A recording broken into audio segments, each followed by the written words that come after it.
இயக்குனர் சரவணன் அவர்களின் தயாரிப்பில் இயக்கத்தில் உருவாகியிருக்கிற நந்தன் திரைப்படம் இன்று நாடெங்கிலும் பேசப்படுகிற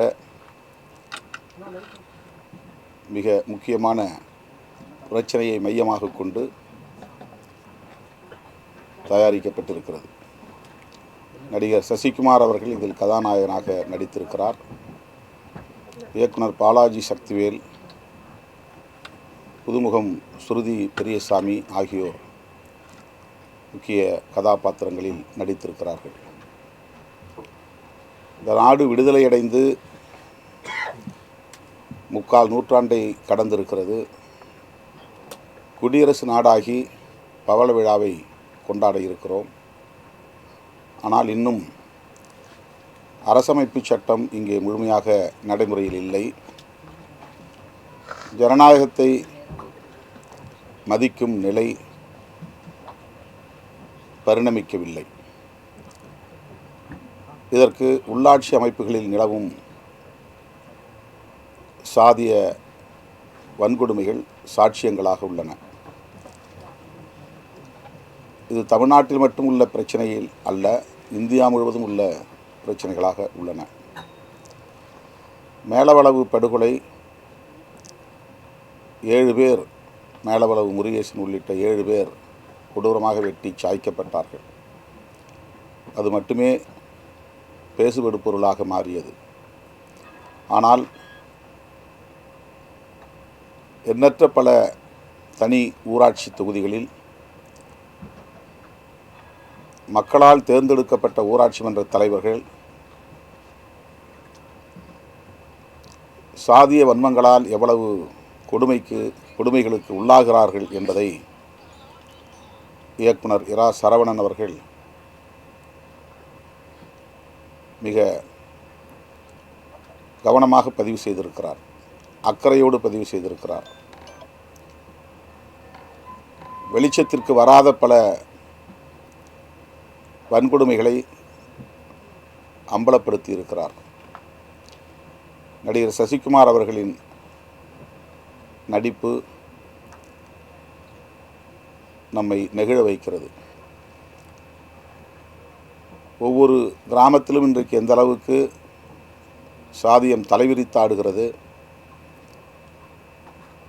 எளிய மக்கள் எந்த அளவுக்கு ஒடுக்கப்படுகிறார்கள்,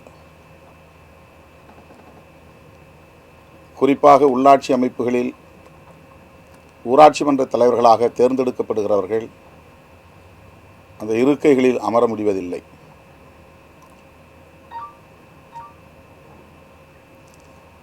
அவர்களை தேர்ந்தெடுக்கிறவர்களே எந்த அளவுக்கு அவர்களை அடக்கி ஒடுக்கி வைக்கிறார்கள் என்பதை வணங்கான்குடி ஊராட்சி என்கிற அந்த ஊராட்சி மன்ற தலைவருக்கு நேர்ந்த கொடுமையை அவர் விவரித்திருக்கிறார். எப்படி ஒரு தனித்தொகுதியில் வேட்பாளர்களை தேர்வு செய்கிறார்கள், அதில் அவர்களுடைய ஆதிக்க மனநிலை எவ்வாறு இருக்கிறது என்பதையெல்லாம் தத்ரூபமாக இயக்குனர் சரவணன் பதிவு செய்திருப்பது போற்றுதலுக்குரியது. எவ்வளவு அடங்கி போனாலும், விசுவாசமாக இருந்தாலும் அவர்களை மேலும் மேலும் அடக்கி வைப்பதில் ஆதிக்க சக்திகள் உறுதியாக இருக்கிறார்கள், ஒன்று சேர்ந்து செயல்படுகிறார்கள். இறந்து போன பாட்டியை கொட்டும் மழையில் சேற்றிலே புதைக்கிற ஒரு அவலம். இது கற்பனை அல்ல, புனைவு அல்ல, திரைப்படத்திற்காக இட்டுக்கட்டி எடுக்கப்பட்ட காட்சி அமைப்புகள் அல்ல. இது தமிழ்நாட்டிலும் நடக்கிறது, இந்தியா முழுவதும் நடக்கிறது.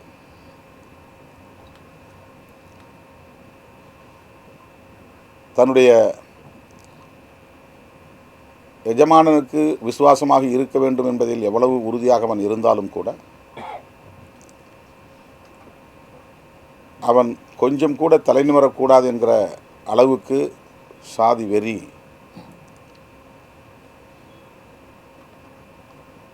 வழக்கமாக ஊராட்சி மன்ற தலைவராக இருந்த ஒருவருக்கு இருப்பதையும் அவருக்கு துணையாக இருப்பவர்களுக்கு எவ்வாறு அது வெளிப்படுகிறது என்பதையும் இயக்குனர் இரா சரவணன் அவர்கள் மிக ஆழமாக அதை பதிவு செய்திருக்கிறார், படமாக்கியிருக்கிறார்.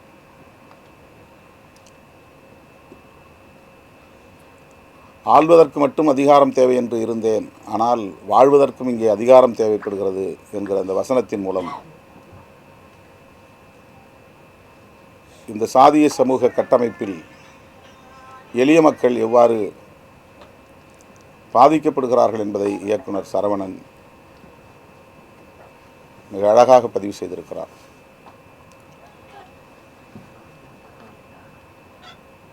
அரசு புறம்போக்கு நிலங்களை ஆக்கிரமித்துக் கொண்டு ஆதிக்கம் செய்யக்கூடியவர்கள் சுடுகாட்டுக்கு 10 சென்ட் நிலம் அந்த அரசு நிலத்தில் எடுப்பதற்கு முயற்சித்தாலும் அதற்கு ஊரே சேர்ந்து எதிர்ப்பு தெரிவிக்கிறார்கள். அதற்காக அந்த கிராமத்தையே தாக்கி சூறையாடி இந்த மக்களை கொடுமைப்படுத்துகிறார்கள். ஊராட்சி மன்ற தலைவரை நிர்வாணப்படுத்தி பொதுவெளியில் கொடூரமாக தாக்கி அந்த குடும்பத்தையே அந்த ஊரிலிருந்து விரட்டி அடிக்கிறார்கள். இவை எதுவும் அதீதமான கற்பனைகள் அல்ல. திரைப்படங்களுக்காக ஏதேனும் புனைவுகளை செய்ய வேண்டும், அப்போதுதான் பார்வையாளர்களின் கவனத்தை ஈர்க்க முடியும், வெற்றிகரமாக படத்தை அல்லது லாபகரமாக படத்தை ஓட்ட முடியும் என்கிற எந்த முயற்சியும் இயக்குனரிடத்தில் இல்லை. அதை நாம் ஒவ்வொரு காட்சிப்பதிவிலும் பார்க்க முடிகிறது. சமூகத்தில் நிலவுகிற கொடுமைகளை மிக இயல்பான வகையிலே அவர் பதிவு செய்திருக்கிறார். படத்தை பார்த்து கொண்டிருக்கிற போதே நமக்கு கடுமையான மன உளைச்சலை தருகிறது. எந்த இடத்திலே அவன் தலை நிமிர்வான், எழுந்து வெகுண்டெழுவான், திருப்பி அடிப்பான் என்ற எதிர்பார்ப்பை படம் பார்வையாளர்களுக்கு உருவாக்குகிறது. ஒரே சமூகத்திற்குள்ளே இன்னொரு அடிமையை தேடுவோம் என்று அம்பேத்குமாருக்கு பெரியப்பா உறவில் இருக்கிற மாரிமுத்துவை தேர்ந்தெடுக்கிறார்கள். அவனை வேட்புமனு தாக்கல் செய்வதற்கு முன்பாகவே பதவியை ராஜினாமா செய்ய சொல்லி எழுதி கையொப்பம் வாங்குகிறார்கள். இதுவும் சமூகத்தில் நடக்கிறது. இது திரைப்படத்திற்காக உருவாக்கப்பட்ட காட்சி அல்ல.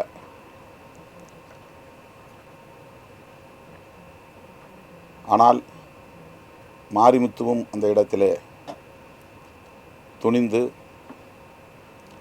வேட்புமனுவை நான் திரும்ப பெற்றுக்கொள்கிறேன், நீயே மீண்டும் ஊராட்சி தலைவராக இருக்க வேண்டும், இயங்க வேண்டும் என்று முடிவெடுப்பதுதான் இந்த படத்தில் முக்கியமான திருப்புமுனை புள்ளி.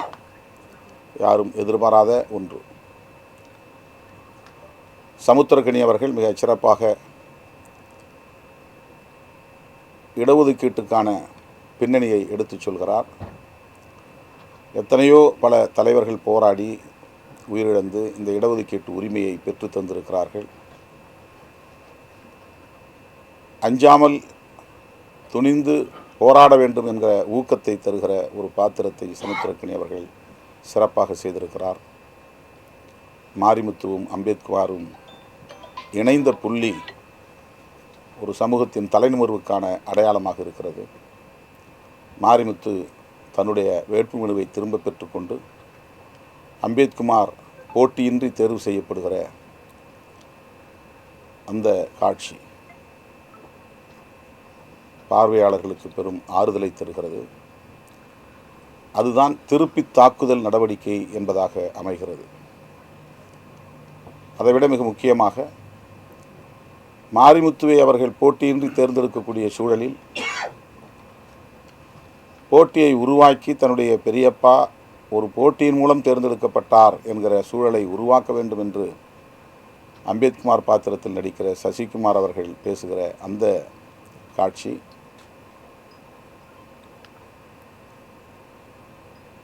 இவ்வாறு ஒடுக்கப்பட்டு கிடக்கிற சமூகத்தினருக்கு ஒரு பெரிய பாடம்.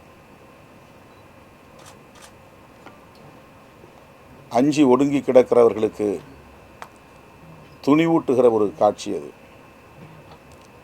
எங்கள் குடும்பத்தில் உள்ள 3 ஓட்டுகள் மட்டும்தான் எனக்கு கிடைக்கும், ஆனால் அதை பற்றி நான் கவலைப்படவில்லை. எனது பெரியப்பா அவர்கள் எனது போட்டியின் மூலம் அவர் மக்களால் தேர்ந்தெடுக்கப்பட்ட ஒரு தலைவராக,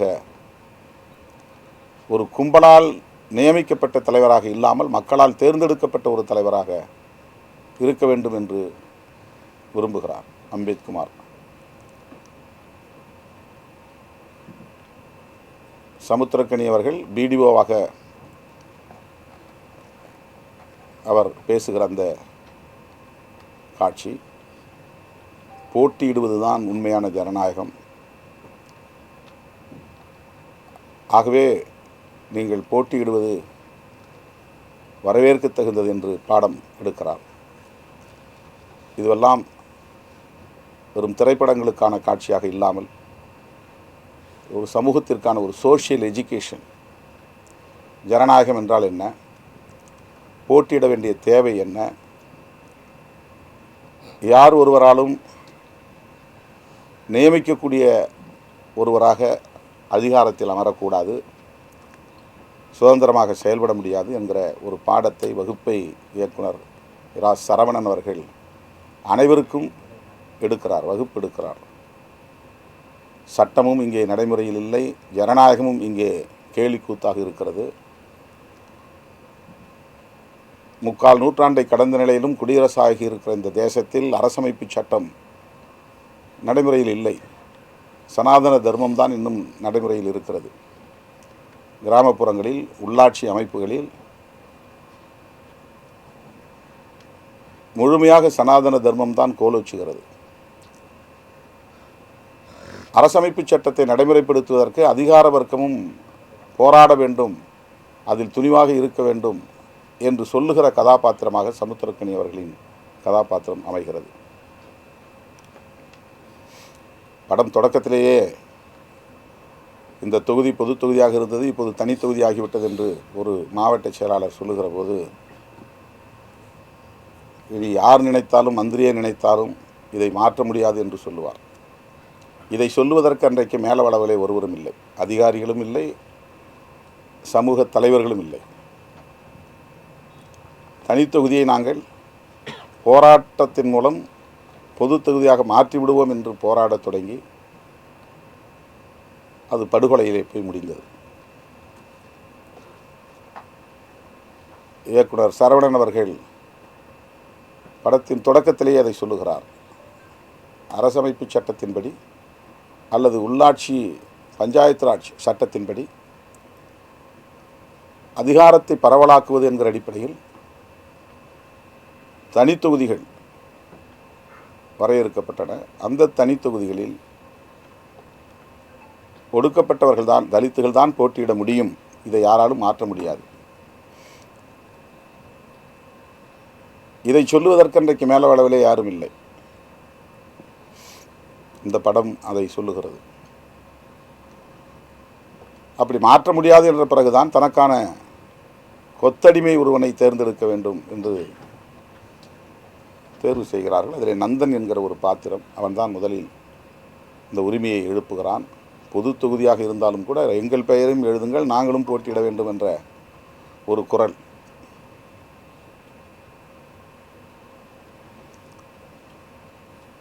நந்தனுக்கு பதிலாகத்தான் அம்பேத்குமார் என்கிற அடுத்த கதாநாயக பாத்திரம்.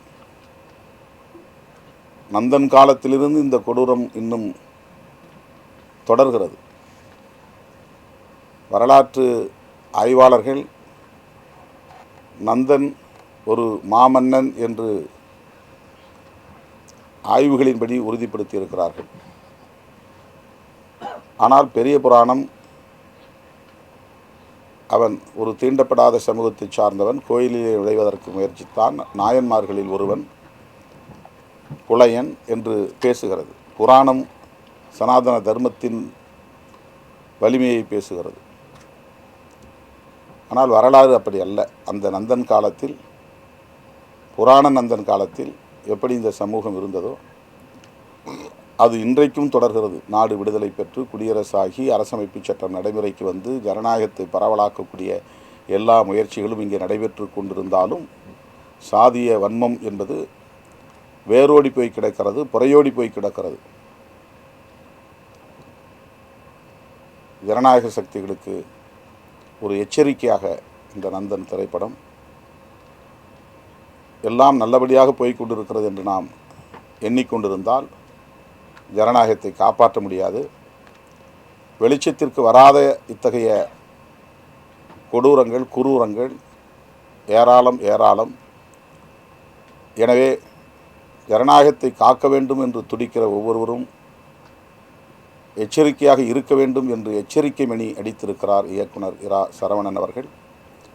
இந்த திரைப்படம் உலகளாவிய அளவில் ஜனநாயக சக்திகளிடையே மிகப்பெரிய வரவேற்பை பெறும். நேர்மையான அதிகாரிகள் இருந்தால் தேசிய அளவிலான விருதுகளை இந்த திரைப்படம் அள்ளி குவிக்கும். தொடக்கத்தில் நான் சொன்னதைப் போல வணிக நோக்கில் இந்த படம் இல்லை. வெற்றி பெற வேண்டும் என்பதற்கான புனைவுகள் இந்த படத்தில் எதுவும் இல்லை. சமூகத்தில் நிலவும் உண்மை நிலைகளை உள்ளது உள்ளபடியே படமாக்கியிருக்கிறார். அதில் நடித்திருக்கிற நடிகர் சசிகுமார் அவர்களாக இருந்தாலும், பாலாஜி சக்திவேல் அவர்களாக இருந்தாலும், புதுமுகமாக இருக்கிற சுருதி பெரியசாமி அவர்களாக இருந்தாலும் மிகச்சிறப்பாக தங்கள் பாத்திரங்களை கையாண்டிருக்கிறார்கள். இயக்குனர் சரவணன் அவர்களுக்கு எனது பாராட்டுகள். சமுத்திரக்கனி அவர்கள், சசிகுமார் அவர்கள், பாலாஜி சக்திவேல் அவர்கள் ஆகிய அனைவருக்கும் என்னுடைய பாராட்டுகள். ஜனநாயகத்தை கேலிக்கூத்தாக்குவது தடுத்து நிறுத்தப்பட வேண்டும் என்கிற பொறுப்புணர்வோடு நந்தன் திரைப்படம் வெளிவந்திருக்கிறது. நந்தன் வெல்வான், ஜனநாயகம் வெல்லும்.